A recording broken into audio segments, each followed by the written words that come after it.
सकाळ सकाळी इतकी थंडी वाजते ना, ज्या वेळेला ऊन पाहिजे असतं त्यावेळेला अजिबात येत नाही, ज्या वेळेला नको असतं ना त्यावेळेला इतकं कडक कडक ऊन पडतं ना. तर सकाळी तनिषला सोडल्यानंतर गॅलरीमध्ये हलकं हलकं ऊन येतं.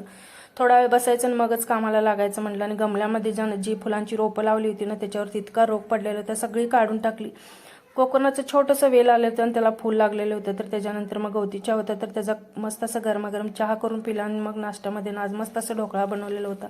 दुपारचं जेवण करून घेतलं आणि अर्धी कपडे ना मला हातानं घासावं लागतात, कारण कॉलर आणि बाजूनं लई मळकटलेलं असतात, म्हणून मी अगोदर घासून काढते, नंतर मशीनला लावून घेते. त्याच्यानंतर गच्चीवरती ज्वारी उन्हात घातली होती, कबुतराने अर्धी विस्कटलेली ती साफ करून घेतली.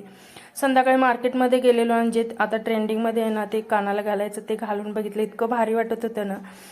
तर मला एकदा असंच आवरत नव्हतं. त्याच्यानंतर मग थोडंसं भाजीपाला वगैरे घेतला आणि घरी आल्यानंतर ना मग स्वयंपाकामध्ये आज उसळ, मेथीची भाजी आणि भाकरी होती. तर कसा वाटला तुम्हाला माझा छोटासा मिनी ब्लॉग? आवडला असेल तर लाईक, शेअर आणि सबस्क्राईब करा.